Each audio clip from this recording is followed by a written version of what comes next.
نبی نے ان کو اس راستے پر گامزن کیا اور آج وہ اچھی اچھی جگہوں پر خدمت دین مدین کا کام انجام دے رہے ہیں۔ شاہجہاں پور میں حضرت کا بڑا اچھا کارنامہ ہے اور اچھے اچھے لوگ آ کر کے دستبوسی کرتے ہیں اور عزت و احترام کرتے ہیں۔ آپ حضرت کی شخصیت کو غنیمت سمجھیں اور استفادہ بھی کریں۔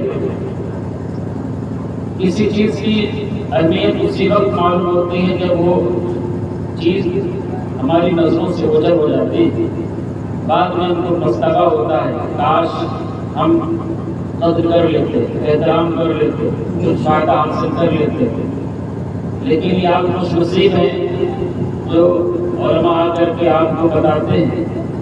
لہٰذا اے کرام مسلمانوں، یہاں پر جتنے حفاظ ہیں، جتنے عالم احترام کریے، بالخصوص استاذ القرہ، استاذ الحفاظ حضرت حافظ قاری امین صاحب قدسیہ کا احترام کریے، حضرت سے استفادہ کریے۔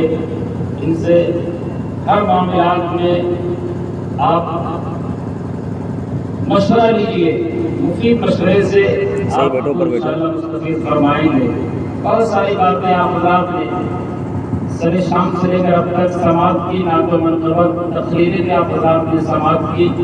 ٹائم چونکہ بہت ہو گیا، مجھے اب ہدایت جانا ہے، قیام چونکہ میرا بھائی ہے، میں نے بات بھی کر لی ہے، اس لیے میں نے ارادہ بنایا تھا کہ میں جلدی تقریر کروں گا، لیکن جلدی ہوتے ہوتے 13 بج گئے۔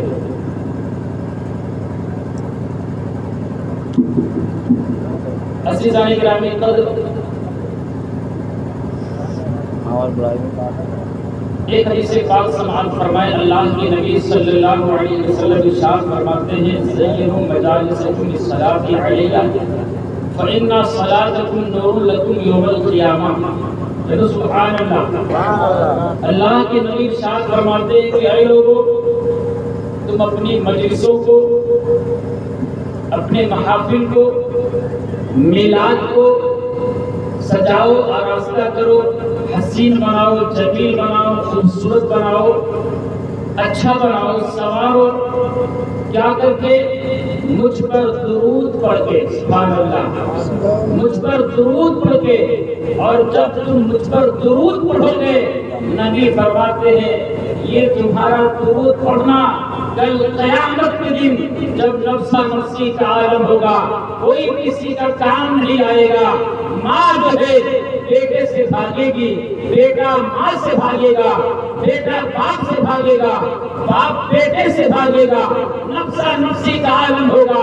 کوئی کسی کا وہاں، کوئی کسی کا انتظار نہیں کرے گا، کوئی کسی کا کام نہیں آئے گا۔ اس وقت نبی فرماتے ہیں تمہارا یہ درود جو ہے تمہارے لیے نور ہوگا۔ بے شک، سبحان اللہ، تمہارے لیے نور ہوگا۔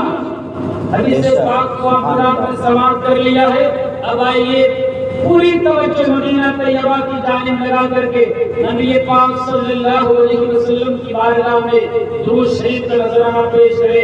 بڑے بابا سے بولے اللہم صلی علی سیدنا شفیعنا حبیبنا مولانا محمد صلی اللہ علیہ وسلم، صلاۃ و سلام علیک یا رسول اللہ صلی اللہ تعالی علیہ وآلہ وسلم۔ ایک مرتبہ اور درود شریف پڑھیں، اللہم صلی علی سیدنا شفیعنا مولانا صلاۃ و سلام علیک یا رسول اللہ صلی اللہ تعالی علیہ وآلہ وسلم۔ ایک مرتبہ سبھی حضرات میرے ساتھ مل کر کے کلمہ توحید پڑھیں، لا الہ الا اللہ محمد رسول اللہ صلی اللہ تعالی علیہ وآلہ وسلم۔ جب کسی کا جنم دن ہوتا ہے ہمارے عزیز میں، ہمارے دوست و احباب میں، جب کسی کا برتھ ڈے آتا ہے، جنم دن آتا ہے، پیدائش آتا ہے، تو ہم لوگ اس کو گفٹ پیش کرتے کہ نہیں کرتے؟ سبھی حضرات کرتے ہوں گے، بہت سے لوگ ہیں، ایک ہم تو سوشل میڈیا پہ زمانہ آ گیا ہے، مذہبی تہذیب کو لوگ اپنا لیے ہیں، برتھ ڈے پر لوگ اتنا انتظام کرتے ہیں، فضول خرچیاں، تو گفٹ پیش کرتے ہیں، کسی دوست کا جنم دن آتا ہے، اور ابھی 12 تاریخ جو گزری ہے ربیع الاول کی 12 تاریخ صبح صادق کے وقت، جانتے ہو محسن کائنات، وجہ تخلیق کائنات، باعث تخلیق کائنات حضور محمد رسول اللہ صلی اللہ علیہ وسلم کی ولادت باسعادت ہوئی ہے۔ وہ سرکار ہمارے دوست سے بھی زیادہ عزیز ہے، ہمارے ماں باپ سے بھی زیادہ عزیز ہے، ہمارے پڑوسیوں سے زیادہ عزیز ہے، ہماری بیوی سے زیادہ عزیز ہے، ہمارے بھائی سے زیادہ عزیز ہے، ہمارے استاد سے زیادہ عزیز ہے، یعنی پوری کائنات میں سب سے زیادہ اگر کوئی عزیز اور پیارا ہے تو وہ محمد رسول اللہ صلی اللہ علیہ وسلم کی ذات گرامی ہے۔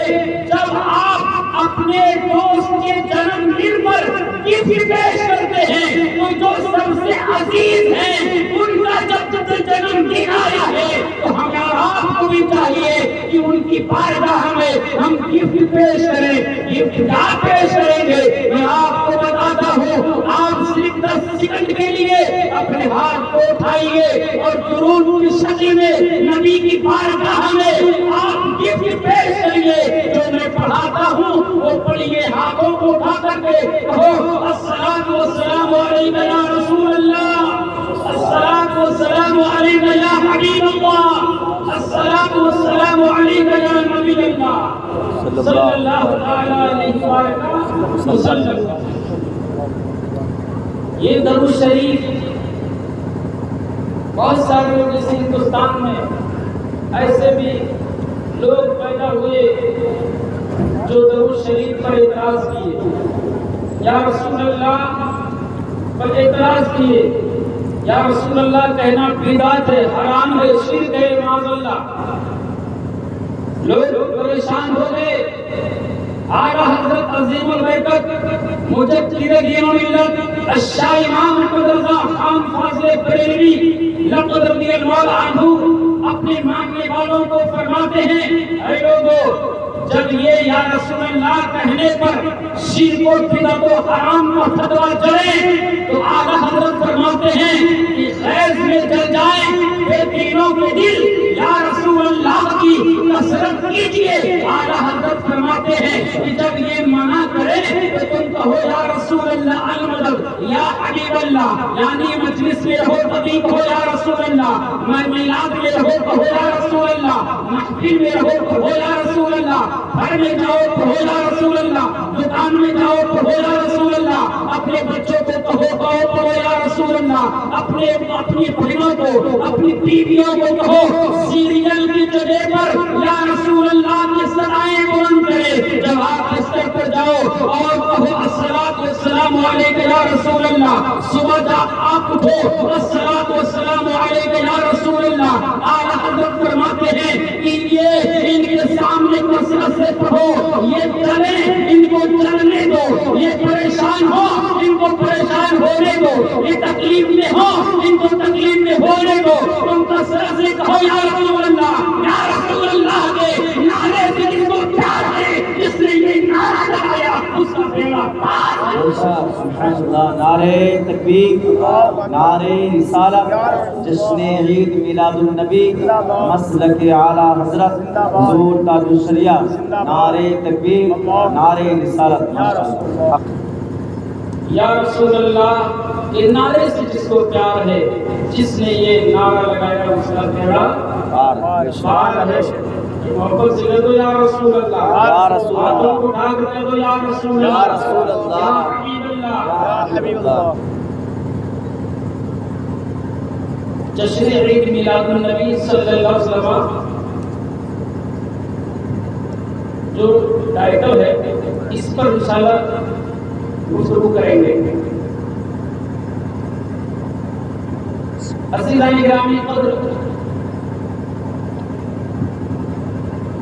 عید کے معنی کیا ہوتا ہے؟ عید میلاد النبی، عید کے معنی خوشی، اور میلاد یہ عربی کا لفظ ہے، عربی کا لفظ ہے، اس کا معنی ہوتا ہے پیدائش، چچا یعنی پیدائش کی خوشی۔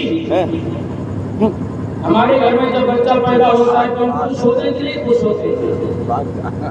خوش ہوتے ہیں، اس دن بھی خوش ہوتے ہیں، اور جب لوٹ کر کے وہی تاریخ آتی ہے تو ہم خوش ہوتے ہیں، گفٹ پیش کرتے ہیں، فاتحے کا اہتمام کرتے ہیں، میلاد کی محفل سجاتے ہیں۔ تو جو آقا صلی اللہ علیہ وسلم جس کے صدقے میں پوری کائنات بنائی گئی، پوری کائنات جس کے صدقے میں سجائی گئی، یہ کائنات بنی ہے نبی کے صدقے میں، یہ زمین بنی نبی کے صدقے میں، آسمان بنا نبی کے صدقے میں، چرندے پرند حیوانات نباتات جمادات 18,000 مخلوقات کو رب نے بنایا ہے اپنے حبیب کے صدقے میں۔ اعلیٰ حضرت کی زبان میں سنو، اعلیٰ حضرت فرماتے ہیں زمین و زماں تمہارے لیے، مکین و مکہ تمہارے لیے، چنین و چنا تمہارے لیے، ہم آئے یہاں تمہارے لیے، بدن میں ہے جان تمہارے لیے، اٹھے بھی وہاں تمہارے لیے،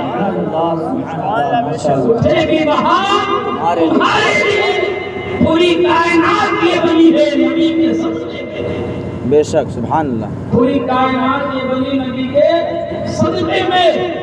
اب جو لوگ اعتراض کرتے ہیں کہ میلاد منانا یہ بدعت حرام ہے، انہیں کہو یہ زمین نبی کے صدقے میں بنی ہے، گویا کہ یہ زمین میلادی ہے، آسمان بھی میلادی ہے، اور جتنی چیزیں ہیں یہ سب نبی کے میلاد کے صدقے میں ہے۔ اگر تم نبی کے میلاد سے تمہیں جلن ہے، تمہیں چڑ ہے، تو تمہیں چاہیے کہ ایسی زمین تلاش کر لے جو میلاد والی نہ ہو، ایسا آسمان تلاش کر لے جو میلاد والا نہ ہو، ایسے درخت تلاش کر لے جو میلاد والے نہ ہو، ایسا چاند تلاش کر لے جو میلاد والا نہ ہو، ایسی رات تلاش کر لے جو میلاد والی نہ ہو، ایسا دن تلاش کر لے جو میلاد والا نہ ہو۔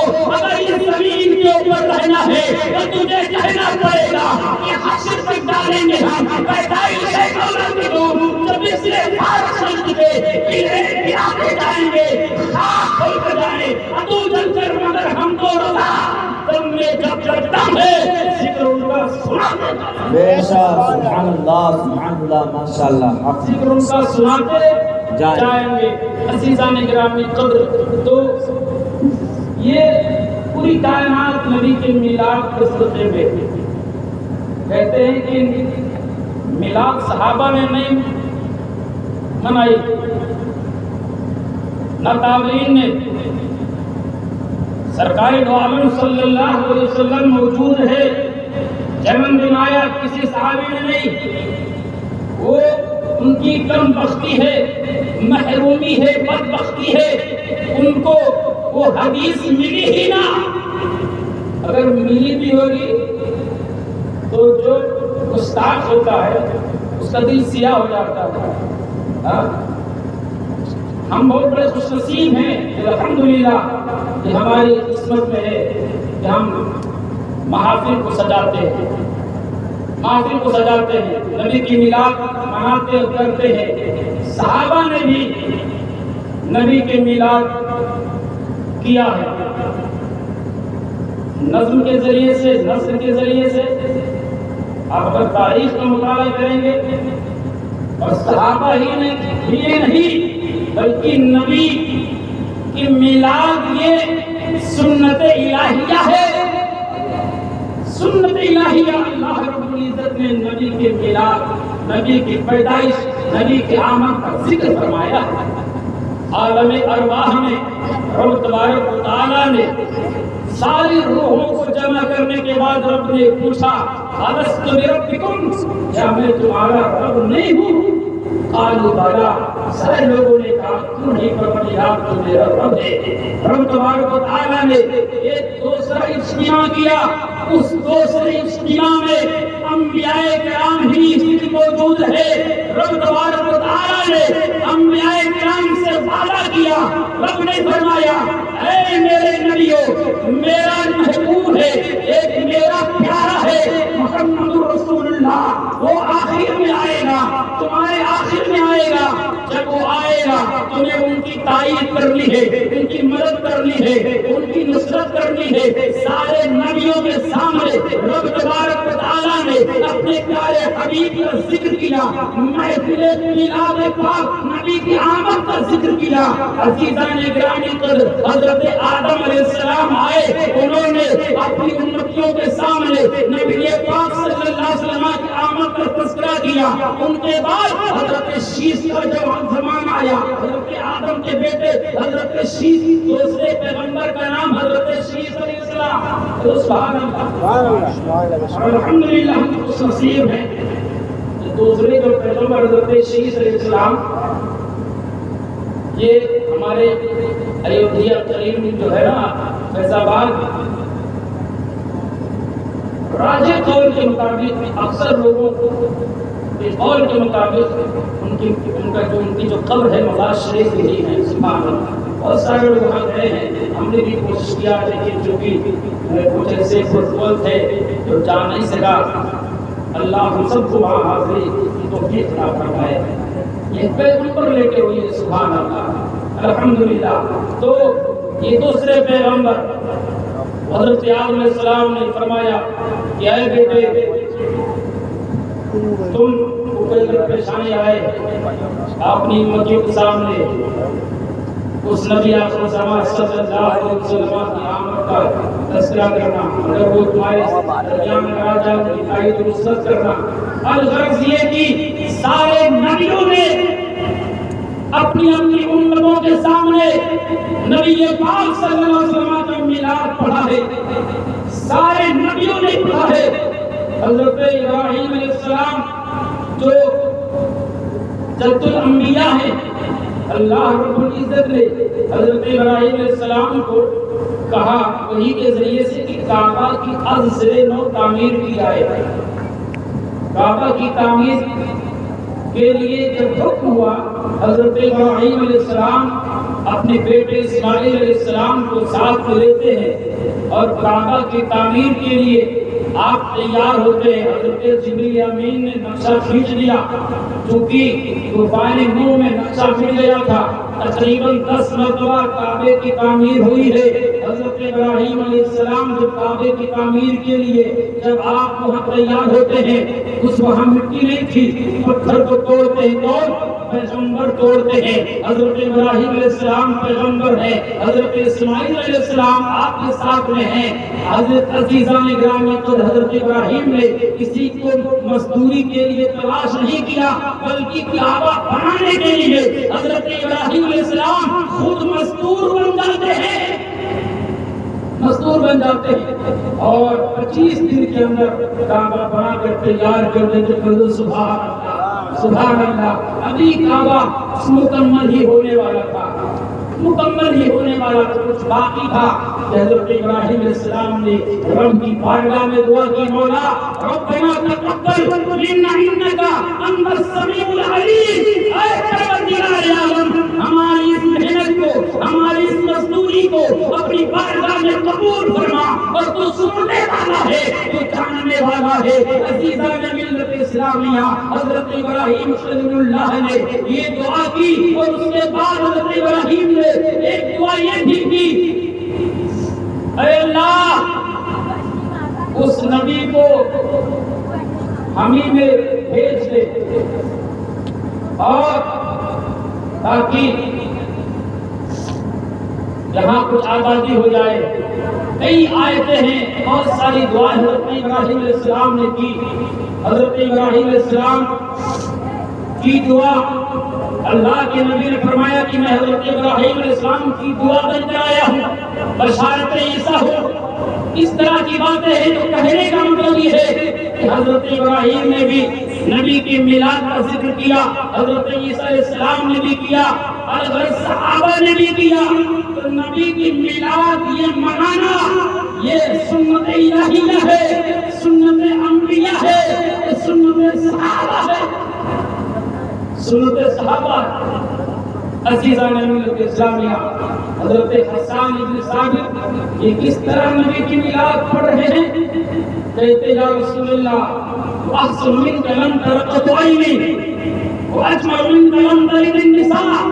خلقت مبرأ من كل عیب کأنک قد خلقت کما تشاء۔ حضرت حسان بن ثابت جو عربی کی یہ شعر ہے، اس کا ترجمہ جب آپ سنو گے آپ مچل جاؤ گے۔ نبی کی میلاد ہی تو نبی کی میلاد ہے۔ حضرت حسان بن ثابت کہتے ہیں وَأَحْسَنُ مِنْكَ لَمْ تَرَدَتْ عَيْنِي، یا رسول اللہ میری آنکھوں نے آپ سے زیادہ حسین و جمیل کسی کو نہیں دیکھا۔ یا رسول اللہ میری آنکھیں کب دیکھتی جبکہ کسی ماں نے آپ سے زیادہ حسین کسی بچے کو پیدا ہی نہیں کیا۔ اور کہتے یا رسول اللہ اللہ رب العزت نے آپ کو ہر عیب سے پاک پیدا فرمایا ہے، اور جیسا آپ چاہتے تھے آپ کے منشا کے مطابق تبارک تعالیٰ نے آپ کو پیدا فرمایا۔ اسی کے ترجمانی اعلیٰ حضرت فرماتے ہیں وہ کمال حسن حضور ہے کہ گمان نفس جہاں نہیں، یہی پھول خار سے دور ہے، یہی شمع ہے یہ میلاد منانا صحابہ کی سنت ہے اور انبیاء کرام کی سنت ہے۔ عزیزان اکرام قدر جس آیت کریمہ کی تلاوت کی ہے اور اس کو بہت دلیل احادیث بھی ذہن میں ہے، لیکن کیونکہ وقت قلت ہے، قلت دامنگیر ہے، انشاءاللہ کبھی آپ ملاقات اگر ہوگی دوسرے وقت میں انشاءاللہ اس کو بیان کیا جائے گا۔ عزیزان اکرام قدر جس آیت کریمہ کی ہم نے تلاوت کی ہے اس آیت کریمہ پر تھوڑی دیر سماعت فرمائیں۔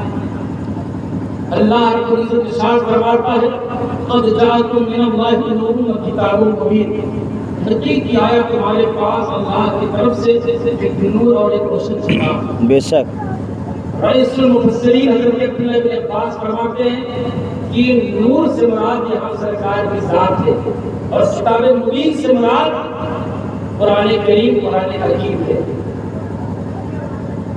ایک سوال پیدا ہوتا ہے کہ یہ کائنات جو بنائی گئی تو سب سے پہلے کون سی چیز بنائی گئی؟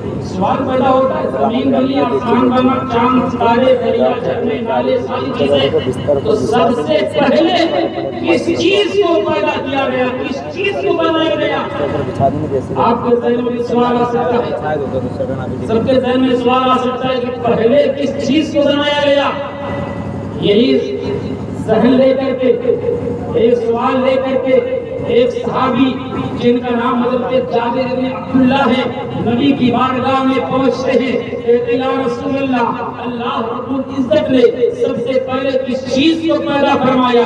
یہاں ایک نکتے کی بات سماعت فرمائیے۔ حضرت جابر بن عبداللہ جانتے تھے کہ اللہ کے نبی کو معلوم ہے کہ رب تبارک تعالیٰ نے سب سے پہلے کس چیز کو پیدا فرمایا ہے، اسی لیے تو سوال کر رہے ہیں۔ اگر آپ اگر مجھ سے کوئی چیز اگر پوچھیں تو آپ کو یہی سمجھ کے پوچھیں گے کہ مجھ کو وہ چیز معلوم ہوگی، تب تو میں پوچھ رہا ہوں۔ حضرت جابر بن عبداللہ نے اسی لیے پوچھا کہ نبی کو چونکہ معلوم ہے کہ اللہ رب العزت نے سب سے پہلے کس چیز کو پیدا فرمایا ہے، حضرت جابر بن عبداللہ نے جب یہ پوچھا نبی یہ بات ارشاد فرمایا یا جابر ان اللہ تبارک و تعالی خلق قبل الاشیاء نورا بجدا من نور وجعل ذلك النور يدور بالقدرة حيث شاء الله ولم يكن في ذلك الوقت له ولا قلم ولا جن ولا انس ولا مرسل۔ اے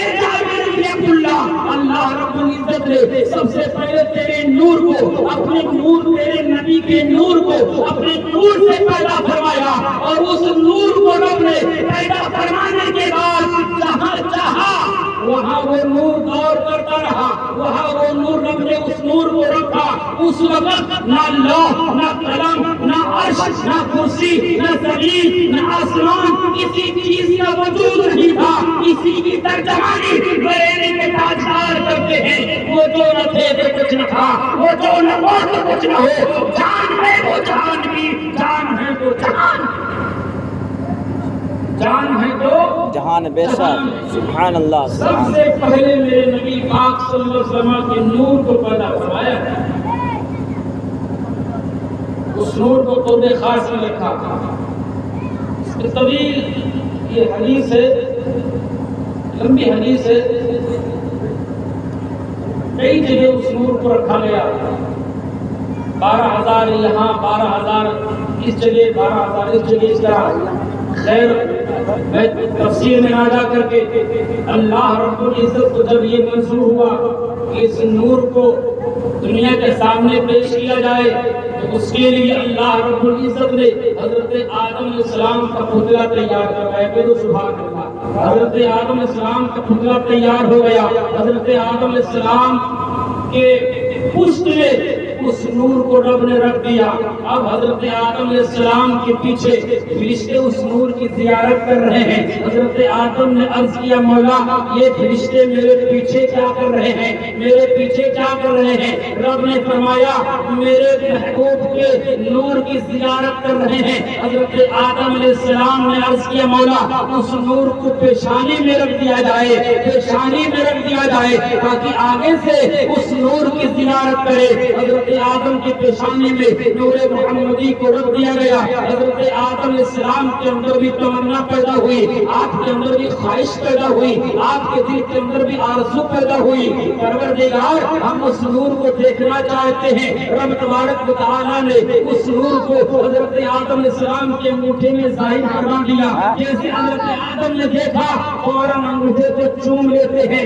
آج ہم جو انگوٹھا چومتے ہیں یہ حضرت آدم کی سنت ہے، حضرت صدیق اکبر کی سنت ہے۔ یہ انگوٹھا چومنا یہ حضرت آدم کی سنت ہے، حضرت صدیق اکبر کی سنت ہے۔ عزیزان ملت اسلامیہ، حضرت آدم علیہ السلام زمین پہ آئے۔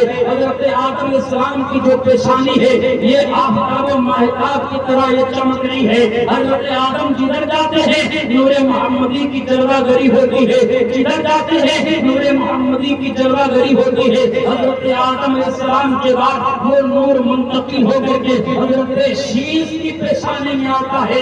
اب حضرت شیش کی جو پیشانی ہے وہ بھی ماہتاب آفتاب کی طرح، چاند و سورج کی طرح چمک رہی ہے۔ حضرت شیش جدھر جاتے ہیں اس نور محمدی کی جلوہ گری ہوتی ہے۔ حضرت شیش کے بعد وہ نور جو ہے قرنن بعد قرنن، نسل بعد نسل منتقل ہوتے ہوئے حضرت عبداللہ کی پیشانی میں آیا۔ عزیزان ملت اسلامیہ، حضرت عبداللہ حضرت آدم سے لے کر حضرت عبداللہ تک، حضرت حوا سے لے کر حضرت آمینہ تک جتنے بیچنے سلسلے ہیں، جتنے سرکار کے اس میں جتنے سرکار کے آبا و اجداد ہیں، کوئی مشرک نہیں رہا۔ سارے کے سارے لوگ یہ مسلمان رہے، سارے کے سارے لوگ موحد رہے۔ عزیزان ملت اسلامیہ، اللہ کے نبی فرماتے ہیں لم یزل ينقلني من الاسلام الكريمه والارحام من الاسلام الطاهره والارحام الكريمه حتى اخرجني من بين يدي۔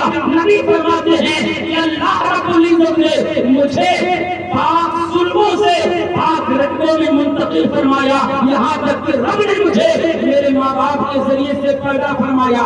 اب جو لوگ کہتے ہیں کہ نبی کے ماں باپ مشرک ہے، نبی کے ماں باپ کافر ہے، معاذ اللہ رب العالمین، کہو معاذ اللہ رب العالمین، نبی کے ماں باپ کافر کیسے ہو سکتے ہیں؟ بھائی کافروں کا ٹھکانہ تو جہنم ہے۔ رب تبارک و تعالیٰ نے قرآن پاک میں جگہ جگہ فرمایا اعدت للکافرین، ہم نے جہنم کو کافروں کے لیے تیار کیا ہے۔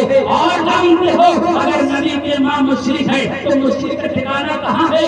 جہنم ہے۔ اور رب تبارک و تعالیٰ قرآن پاک میں مشرکوں کے حوالے سے فرماتا ہے انما المشرکون نجس، مشرک تو ناپاک ہے، مشرک یہ نجس ہے، یہ ناپاک ہے۔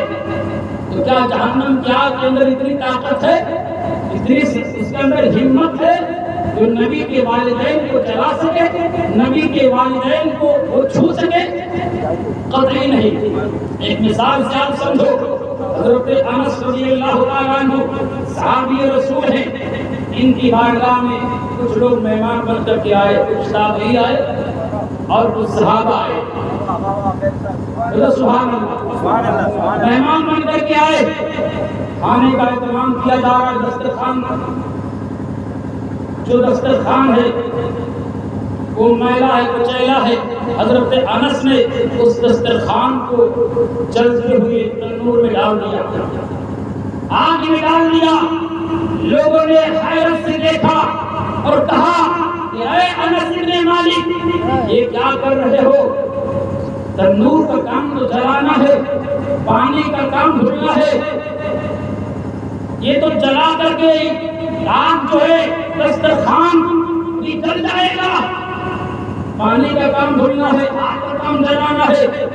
تھوڑی دیر کے بعد دسترخوان کو جب نکالا گیا تو لوگوں نے دیکھا، آنکھیں پھٹی کی پھٹی رہ گئی، لوگ حیرت زدہ ہو گئے کہ دسترخوان کے اوپر جو میلوں کو چیل تھا وہ سب کے سب کھل جاتا ہے، سب کے سب وہ جل جاتا ہے، لیکن دسترخوان کے اوپر ایک آنچ بھی نہ آتی ہے۔ دسترخوان جیسے تھا ویسے ہی موجود ہے، صحیح سالم موجود ہے۔ لوگوں نے پوچھا اے انس بن مالک آخر معاملہ کیا ہے، ماجرا کیا ہے؟ حضرت انس بن مالک نے کہا اے لوگوں سنو، اسی دسترخوان کے اوپر میرے آقا صلی اللہ علیہ وسلم نے بیٹھ کر کے کھانا کھایا، کھانا کھانے کے بعد نبی پاک نے اسی دسترخوان کے اوپر اپنے ہاتھ کو پوچھا تھا اور اپنے چہرے پر بس کیا تھا، میں چاٹنے کے لیے، پرکھنے کے لیے تنور میں ڈال دیا۔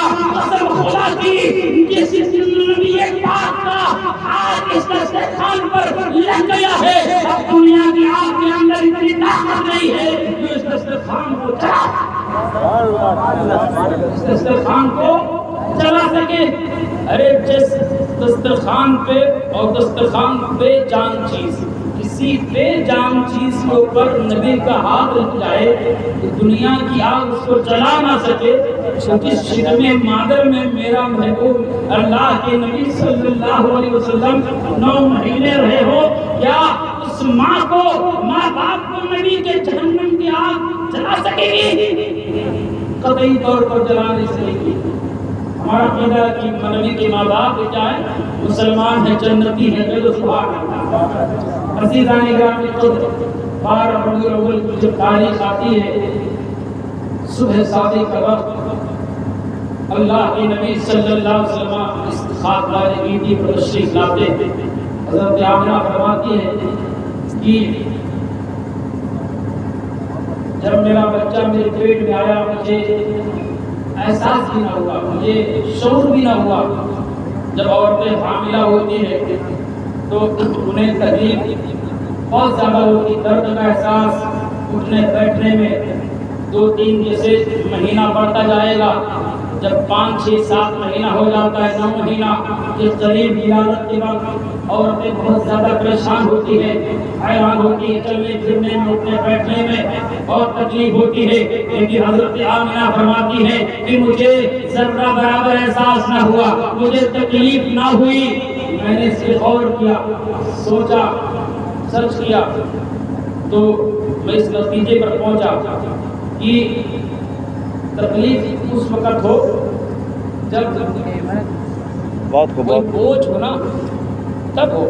اور سرکار کیا ہے، نور ہے، سبحان اللہ۔ اور نور جو ہے اس کے وزن نہیں، یہ وزنی نہیں ہوتا، وزنی نہیں ہوتا، تو سرکار نور علی نور بن کر کے آ رہے ہیں۔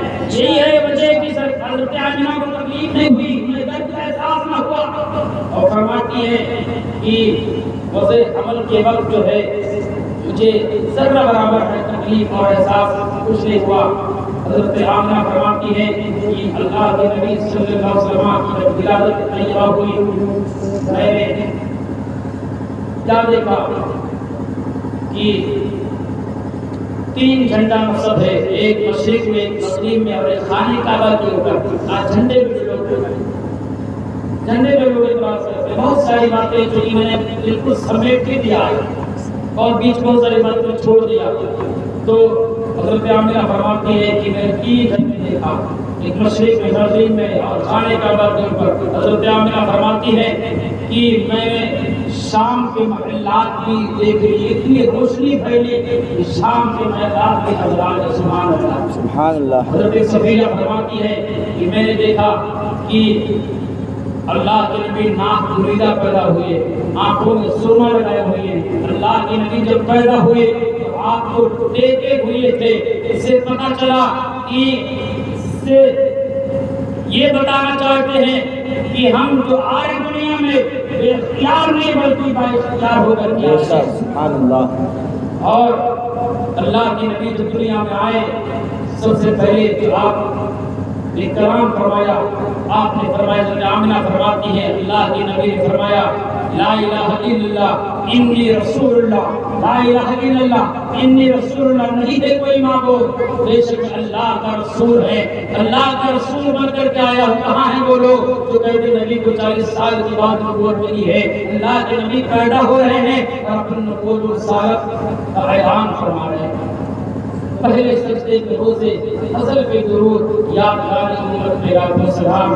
عزیزان اکرام میرے سرکار عالم صلی اللہ علیہ وسلم کی شان بہت نرالی ہے، بہت میرے سرکار کی عظمت بہت بلند و بالا. میرے سرکار عالم صلی اللہ علیہ وسلم کی شان بہت اعلیٰ ہے. عزیزان ملت اسلامیہ اعلیٰ حضرت فرمان سب سے اعلیٰ مولا ہمارا نبی، سب سے بالا مولا ہمارا نبی، اپنے مولا کا پیارا ہمارا نبی، اور دونوں عالم کا پورا ہمارا نبی. ہمارا نبی قاسم نعمت ہے، مالک جنت ہے. ہمارے نبی جو ہیں یہ بھوکوں کو کھانا کھلانے والے ہیں، ننگوں کو کپڑا پہنانے والے ہیں، اور ہمارے نبی پاک صلی اللہ علیہ وسلم یتیموں کے سروں پہ ہاتھ رکھنے والے ہیں. عزیزان ملت اسلامیہ میرے نبی پاک کی شان یہ ہے کہ اس امت میں